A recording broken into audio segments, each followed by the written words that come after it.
What is up, Spa City? Welcome to the Specific Chiropractic Center's podcast, the Spa City Podcast. I'm your host, Dr. Grant Dennis, featuring all of the community leaders and people doing big things for the community of Hot Springs. Look forward to seeing you guys on the inside. Hey, what's up, guys? Welcome back to another episode of the Spa City Podcast. We feature the best guests in Hot Springs.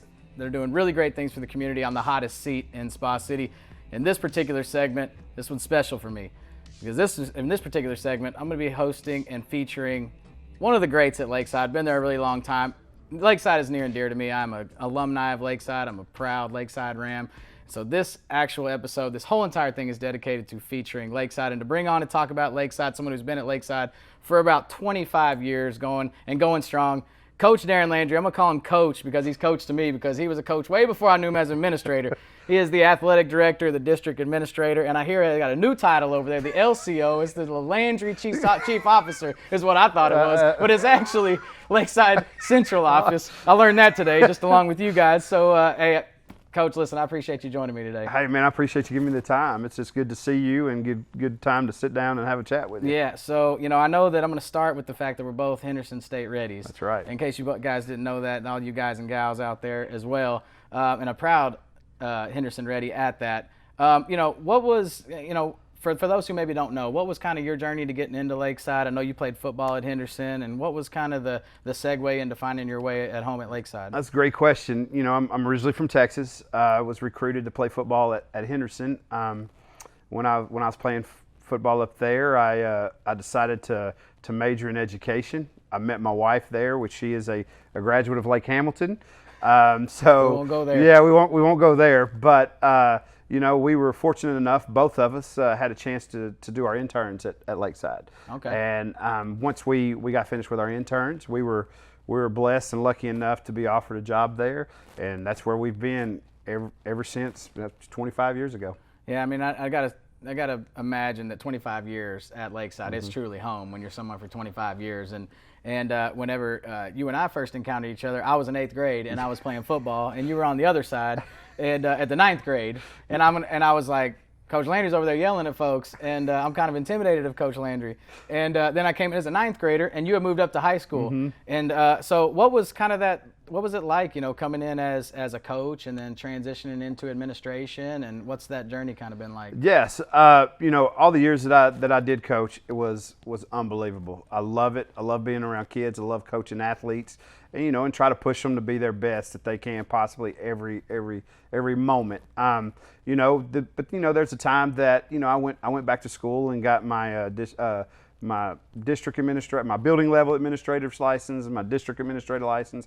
So, I felt like the call that I needed I felt like I did, great things with the kids that I coached, but I wanted to go at a bigger platform where I can help as many kids as I could. Yeah. And that's kind of what drove me into getting into administration, and started off as an assistant principal at the high school. Did that for 6 years.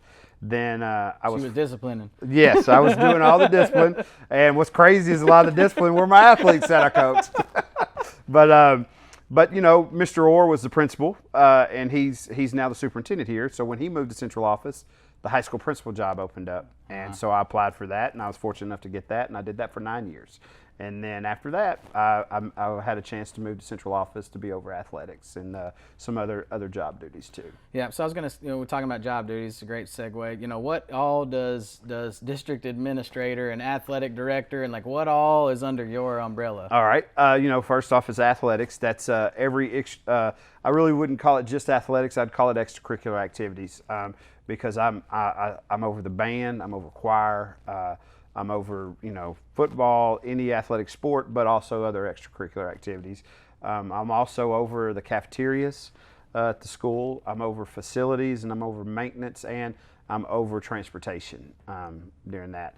I have people that do a great job underneath me, and I just oversee all those. I was going to say, man, you got to have an incredible team to be juggling that many things at the same time. So essentially, the way that it works is, is, you're kind of administrating and then delegating to people who are over these particular departments? Yes. Just let's just take transportation.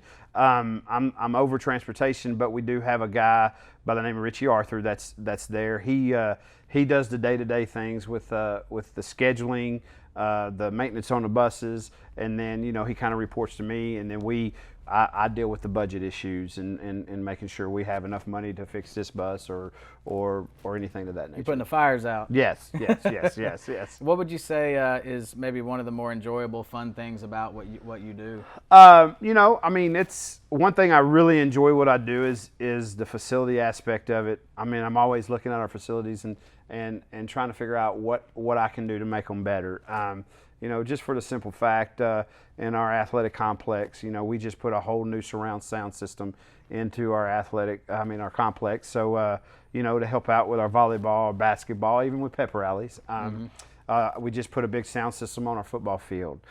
So, things like that I'm always looking to see what can I do better, what can we make our facilities better for our kids, and then we can, that's things that would produce more kids wanting to come to Lakeside, making things better and bigger and better. I know there's a lot of people trying to get into Lakeside, and I'm going to talk about that here in a minute, but I first want to just talk about the facilities for a second, because we were off air talking a little bit about how when I was there, it was totally different than it is now as far as the campus and where things are. We were talking about how used to, back when I was there, the tennis courts, that was the football practice field, and you had to lug all of us ugly mugs up the stairs, collecting those cleats up the stairs. It's a wonder nobody got killed up the stairs, and then especially after coming back down in cleats, we had to go up from the locker room up to there. But just the way that the campus has transformed, just the facilities are it's got to be one of the more top-notch in the state. Just what all does it take to produce that kind of quality facilities? Well, I tell you what, one big aspect of our facility is our community. Our community, we ask for millage. We're growing. We have a lot of kids that want to come. We have a lot of people that are moving, families that are moving into our district, and so we were running out of room. We were busting out of the seams, and we went to our community and asked for help, and man, they produced, and I'm so proud that they all come together and we got this thing passed, and now we have a junior high building by itself. We've added cafeterias onto our primary and intermediate. We've added safe rooms for tornado safe rooms on every campus. So I'd have to chalk it up just for our community. Our community came out and believes in our school, and man, it's just a great place to be. And I know that there's a ton of people currently that are trying to move into the district. Yes. A lot of times people moving in, there's a ton of people. I was talking to Bill Burrow on a previous episode about the amount of people and the influx of people coming into Hot Springs. Yes. Lakeside's a very attractive school. I don't think that's any, academically, athletically, just well-rounded. Not a knock on Hot Springs or Lake Hamilton, but there's just the district is, I think, a little smaller, and so is that something that the school's kind of seeing? Is that something you guys or kids approaching? Maybe parents can't find a place to live. Kids can't. The numbers are growing too big. Like, what are you guys seeing with that? Well, what I'm seeing is, I was talking to one of my colleagues a couple of days ago, and they were looking at houses for sale in our district. There's right around 45 to 50 houses for sale in our district. So that's not a lot per square mile in our district. So we do have the Arkansas School Choice, that we have kids school choice and to come into our district, and I really think a lot of it has to do with the level of academic rigor that we have. We pride ourselves on getting our kids, trying to get all our kids ready for college, and getting them in there and being successful, and just overall just teaching our kids how to be a successful adult. I know back in my time there was this Distinguished Golden Apple Award that was given out. Now, is that still something that's given out, or is there a new version of that? Or is they stopped doing the Golden Apple, and we won it a lot, and we were really excited about that. Now basically school districts are graded on our test scores. Okay. And we're still ranking high in that aspect of it, and what's great about it, we got a lot of schools in Garlic County that are performing great too. So it's kind of like a competition between school districts, like who's going to have the best scores, right. and then because we're all competing for kids. Speaking of competing, whenever I was at Lakeside, we weren't allowed, or I don't want to say we weren't allowed, but there wasn't games with crosstown rivals. Yes. So Lakeside never played Lake Hamilton in football.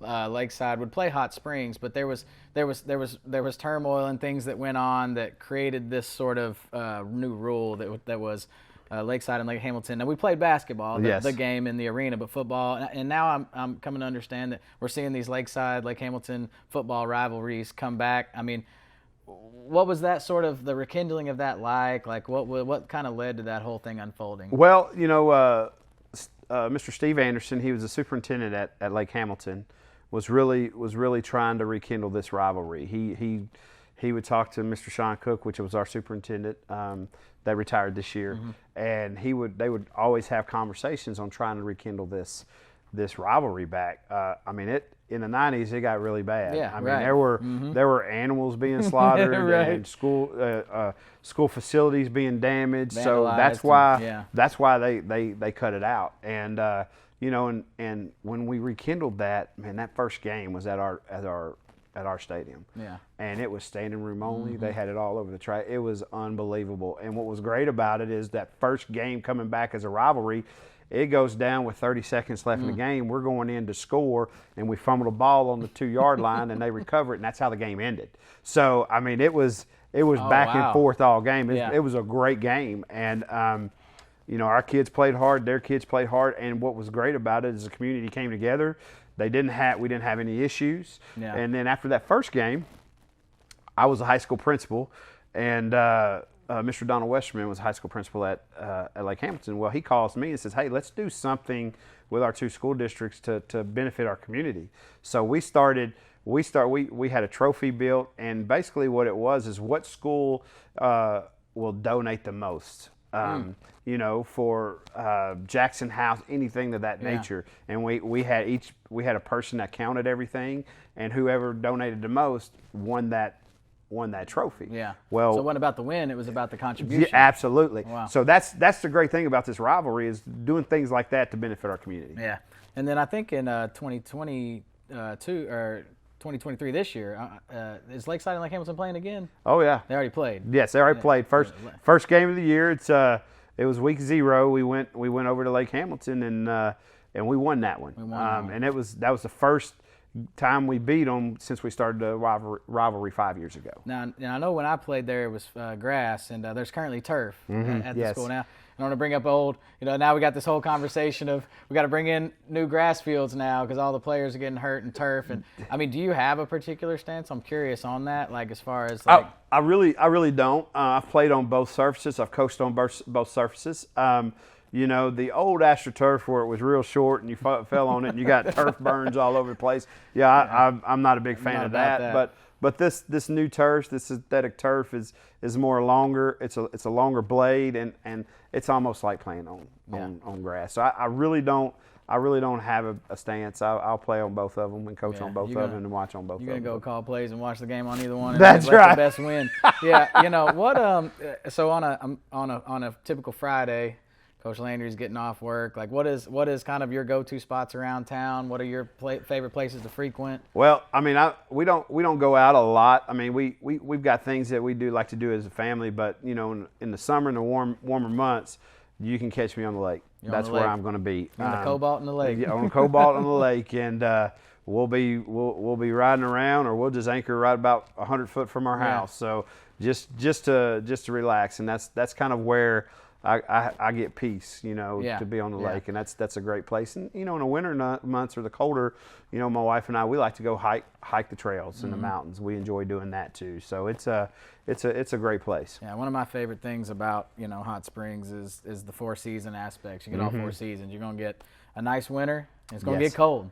And then in the summertime, it's going to get hot. And then you're going to have this about 2-week period, which we're sitting in right now, between summertime and fall, where it's this nice transition and being a hunter and I enjoy that kind of stuff. But is there any maybe restaurants in town that if Friday night, no cap on the budget, this is where you're going to catch me at? Well, probably probably, I know you're gonna laugh at this. Probably Jose 7 South. Yeah. Down yeah, by I ain't my gonna house. laugh at that. Hey, Shout out Jose Soto. that's right. Love the guy. Love the family. Yeah. They're Lakeside through and through. I've coached their kids. Yep. But that's my family loves that And place. speaking of community, Jose's done a lot for the community. Yes. I know whenever I was there, he sponsored the baseball team and has done a lot of things and offered up food and meals. And and those are the types of speaking of, need to have Jose on the show now that I think about it, talk a little bit about what he's been able to build here in the community and what they do for the community. Because you're right. I mean, that's one of the reasons I asked the question is for me, like that Jose's. I'm a frequent Jose's. I like Jose's. You can catch my dad at Jose's probably 2 or 3 nights a week. You've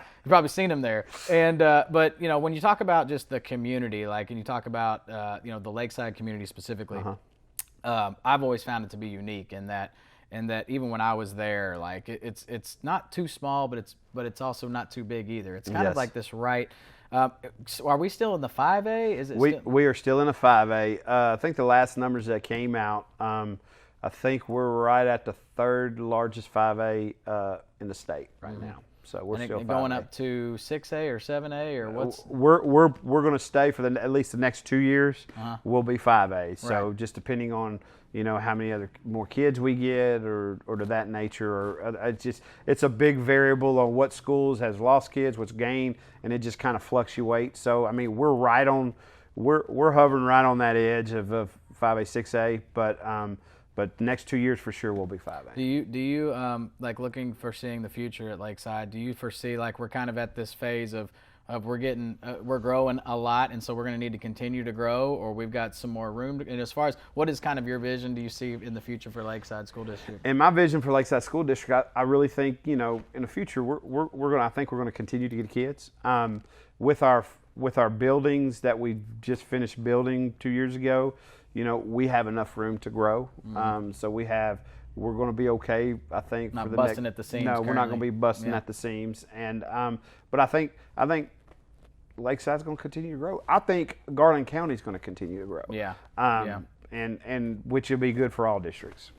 What's so my wife serves as the child nutrition supervisor over the entire North Little Rock School District. Okay. So I'm aware of the inner workings. You mentioned cafeteria. Yes. You mentioned that. And I know that there's a lot that's involved with that. There's a whole lot involved with that because I get to hear through my wife's experiences about that. I know, when it comes to the cafeteria systems at Lakeside across the schools, is that something that, being in an administrative role there, is that something that, you guys obviously take great pride in, but is there anything in that particular category of things that Lakeside does uniquely, or is it pretty much the same as most school districts? We outsource our cafeterias with Chartwell's, and that's something that food service management companies, yes, essentially. Yes, absolutely. And that's something that I keep my eye on, because I want to make sure we have the best product for our kids. Right. And they do a remarkable job. I have an administrative assistant that helps with all the paperwork, and she keeps eyes on it too. And we've had no problems. In fact, I mean, our participation in our lunches and breakfast are sky high because you go to the junior high and they got about 8 different choices on what they're going to get to eat. High school's got more, so it's almost like a college atmosphere. Yeah. Well, that's kind of what I perceived when I was, I enjoy coming on campus and doing the career day and talking to the kids, and that's one of the things I really enjoy doing. Is looking at yourself through the eyes of what used to be you, and you can see it's crazy when you just looking at what you and I were talking about 15 years now, being out of maybe even longer from the school. But I want to talk about athletics for a minute, okay? Because I know that's your bread and butter when it comes. Not that the other things aren't, but I didn't bring you on to talk about cafeteria for too long. I want to talk about the athletics. What I want to know is when it comes to the athletic department at Lakeside, that's got to be from concessions to games to scheduling to transportation to, what would you say is like the biggest misconception regarding the athletic department and sort of just overseeing that? Well, I think a lot of people, if you're people think, well, you're the athletic director. Well, you're over the coaches. Right. Well, right. And that is untrue. Right. I mean, I am over coaches. Like 1% of the job. Yes. Yes, I take care of officials. I get official schedule. We've got. Which you can't mess up, by the way. No, you can't. No, and we have official assigners, but I have to stay in constant communication with them. People don't understand when a game's canceled, what all has to take place, because I have gate workers, I have concession stand workers, I have PA guys, I've got the clock managers, the books, everything. I've got to get in contact with those people and tell them, hey, we're canceling it. Then we're going to move this game to this. And a lot of times, guess what? They can't make it. So I've got to go and start looking for other people doing it. So when a game is moved, changed, or anything of that nature, that's when my work starts, because I've got to make sure everybody is on the same page, and we get that. I think that's the biggest misconception, that hey, when a game's canceled, it's just canceled. But nobody really, and that's not even counting on a Friday night when I have a hospitality room.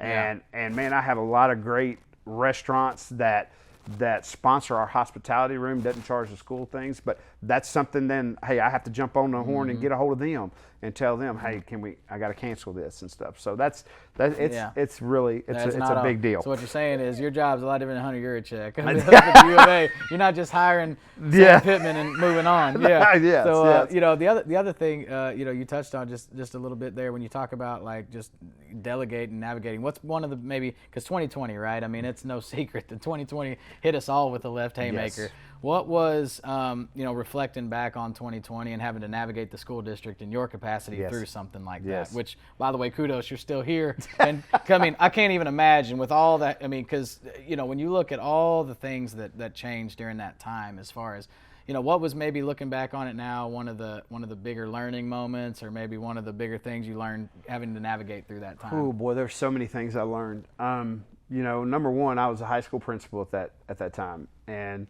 that's something that nobody can ever prepare you for. No, zero. And when the governor came and shut down the school districts, but went to remote learning. Mm-hmm. Man, we had about 3 days to get our teachers ready to do that, and it was fast and furious. And I'm not saying we tried to keep education going, but I mean, you're trying to do something, train people in 3 days that they've never done before, and it was a constant. Every morning at 7:30, I had a Zoom meeting with my entire staff. So that's right at about 120 people that was on there. And so I'm constantly, they had to hear from me every day, because I had to give them plans and how we're going to work through this. And that was probably the most difficult time in education that I've ever been around. Yep. Do you think maybe it in some ways kind of prepared you for that administrator type of role? Absolutely. That part, I grew as an administrator there, because I had to lead this group of teachers, very professional, very smart people, through this. And it was tough. And it went all the way from everyday teaching and everyday having classes scheduled through remote learning to doing a virtual graduation. That's things that I just had to grow that year. It's just uncharted territory. It was tough. It was really tough. I think I don't think enough homage or kudos is in respects are paid to the educational systems, to that. Well, because it's easy to most people, there's no fans in the stands while the game's going on, right? It's like but what about the all the inner workings of the schools and the students and the teachers, like you were talking about? Do you think you found it beneficial, kind of having worked up from coach to principal to now administrator? Do you think having now served in those roles and understanding them helps you fulfill your job on a much greater scale? Oh, absolutely. Because I went through every level to get to where I'm at right now, and I see the big picture. I know why people, like a coach thinks the way he thinks, or an assistant principal or a principal thinks the way, because I've been there, and I can see the full picture, and then I can make decisions based on that. So I think it has prepared me to go through every level. Now your daughters also went all the way through Lakeside. Yes. Correct? Yes. So then that's also, I think, a unique piece in that the very school you're administrating over, both of your daughters, if not all three. Well, I've got my baby, my third is a senior this year. Yeah. Oh man. So the nest is almost empty. That's right. My oldest one went 12 years.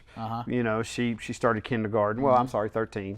And then Then my middle one and my baby went to pre-K there, so they went 14 years through there. Yeah. So it's a truly a family affair of the Landrys there. Yeah. So. Well, that's great. I mean, I think that's a unique thing. You know, I mean, when you talk about just truly being at home and working what's home for you, you know, I think that's a very unique thing. It's one of the reasons why I love just being able to have this dialogue with you on here when we're featuring Lakeside a little bit, is I think you embody Lakeside and just from the epitome of it, right? And there's multiple others, I'm sure, not to discredit anyone, but, you know, having an affinity to Lakeside, of what Lakeside offered me, of having gone to school there and being a student athlete there and playing basketball. Shoot, I didn't set foot on that. Speaking of not setting foot on things, I'd be remiss if we didn't share this story. When I was I believe it was a senior. It was a senior, maybe? It was senior year. It was your senior year. And the Sentinel Record decided to do a little special on the one lone returning starter on the offense in football, which happened to be me. And I'll never forget, he says, "Hey, let's get a picture." And I walk up, and he says, "Let's put you right here next to the sled." The blocking sled. And at that time, you were offense coordinator with offensive line. Yes. And which was something that you took fairly good exception to me leaning up against, and from across the football field says, "He ain't never touched that thing. He ain't never sat on it, never pushed it.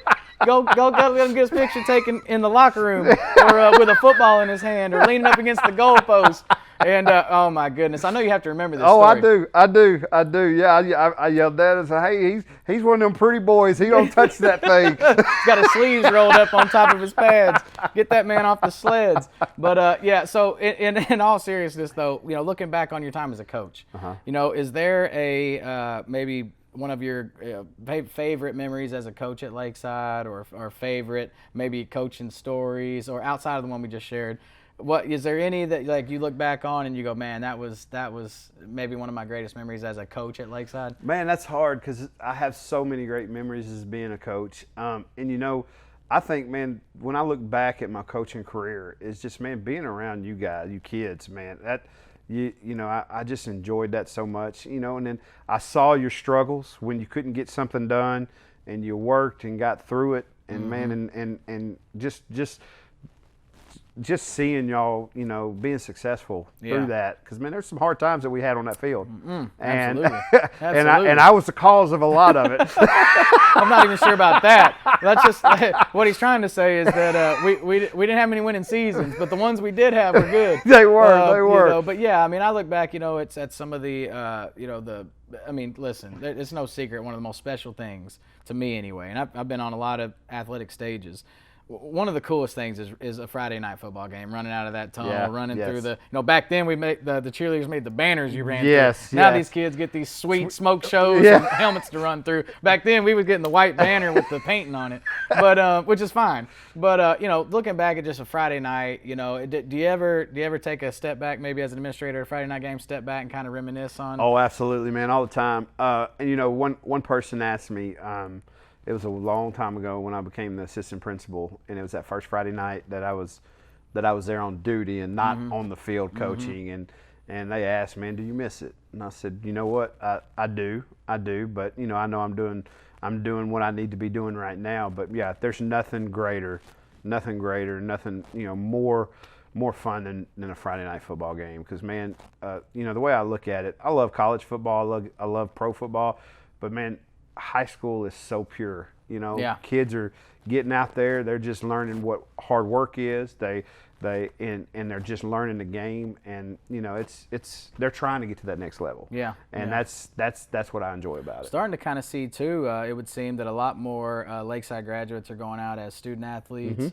Starting to see a lot more, it would seem, at least on my side, from various different sports, not just football, baseball. I mean, even in the softball ranks, and even in the track and field. And you know, can you speak a little bit to how, when you're running an athletic department, and we're starting to see now in the college ranks this concept of NIL. Oh yeah. And we were talking a little bit offline about how now we're starting to even see talks about this happening in the high school level. Absolutely. And as an athletic director, without being too much of a polarizing stance here and putting you on a pedestal on that, but like, what is your view on that as an athletic director for NIL in high school?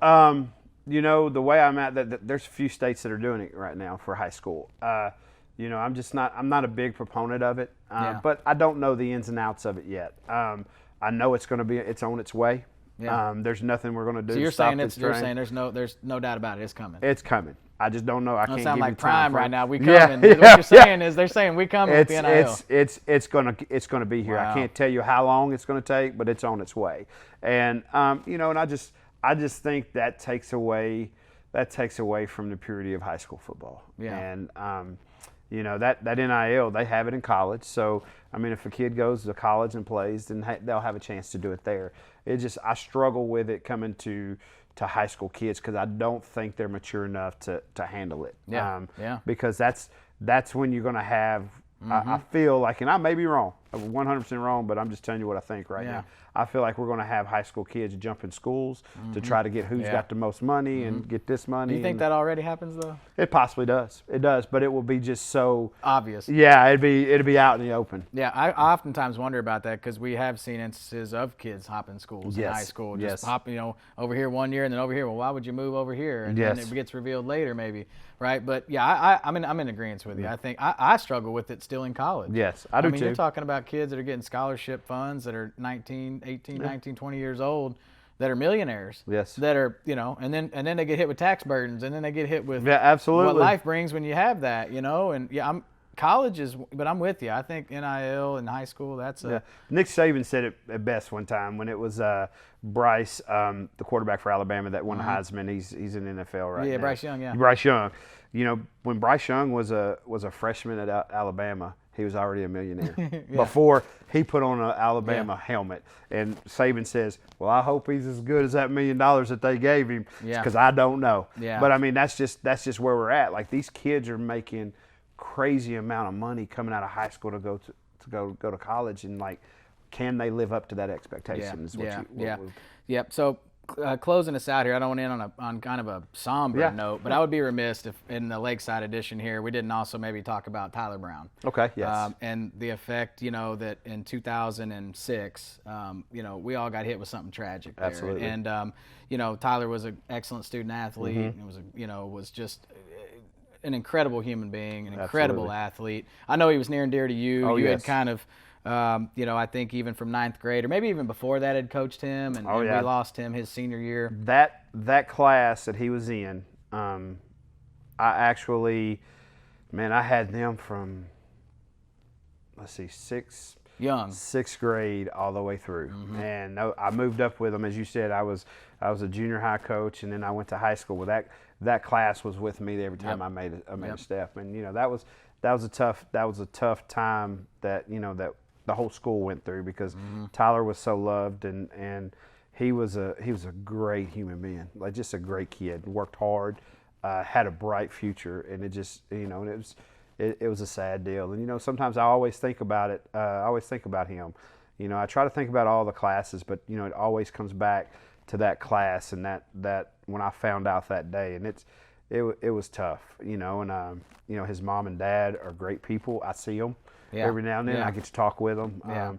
But yes, man, Tyler Brown was a Lakeside Ram through and through. And he could play some ball. He bled blue. No doubt about it. Yes. And I just wanted to kind of just in remembrance of him and memorialize him a little bit, and that just he embodied what a Lakeside Ram was. Yes. I mean, that joker, I'll never forget, as a sophomore. You knew where Tyler was real quick on the football field. Absolutely. Because you was looking for him. And if you weren't, he was going to find you. Yes. And I remember as a sophomore, 16, out there on the field for the first time, getting to play. And I remember running a slant across the middle. I'll never forget him hitting me so hard, and my teeth was on the 50. and his eyes and his big smile right through the smile, just looking at me with that big grin he had, And he had so much fun playing the game. It was just such a, and so, I just felt remiss to not have at least paid some homage and some memorialize him a little bit. And Regina and his dad. And you're right. I mean, I do see his sisters around, and I see, his parents. And I think it's, one of those things that I just wanted to kind of make sure I pay homage to and That's awesome, man. How much of an awesome person he was. Yes. And, we sure miss him. And I have no doubt that, he'd be doing amazing things. Oh, absolutely. And he's looking down on us, smiling every time the Rams cross the goal line, for sure.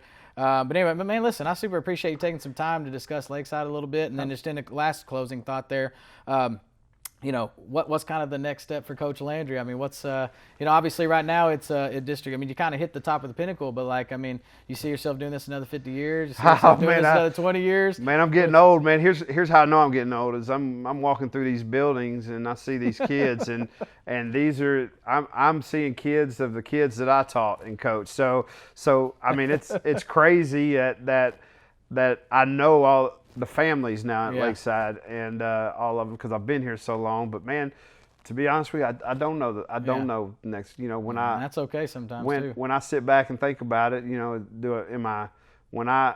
I really feel like when I know it's time. Yeah. When I feel it's time, that's when I'll step away. And it could be 3 years, it could be 4, it could be 5, it could be 10. I don't know. I still enjoy what I do, and I still like being around kids. I mean, it's just like today I saw a kid and I said, hey, your dad wouldn't have done that. Like he was doing something. I said, your dad wouldn't have done that in front of me because I had him in class. Yeah, I was going to say, I was going to ask you if you ever run into that where you look at a kid and you see his last name and you go, wait a minute. I did it a lot when I was the principal. I'd call and I'd call their mom or dad and said, hey, you know who this is and you know how I do things. So they were good. They were like, hey, do your thing, coach. I understand.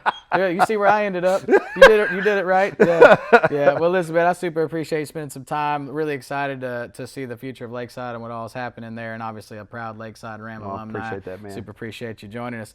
Folks, that's going to do it for this week. We're going to go ahead and wrap it up here on this Lakeside edition here. And remember, out in the community of Hot Springs, you are a tourist in your own hometown. I hope you enjoy that. Treat Hot Springs with the beauty that it is, and never take it for granted. Get out there, get outside, go over to Cedar Glades, get a hike in, get out on the lake. I look forward to seeing you guys on another future segment.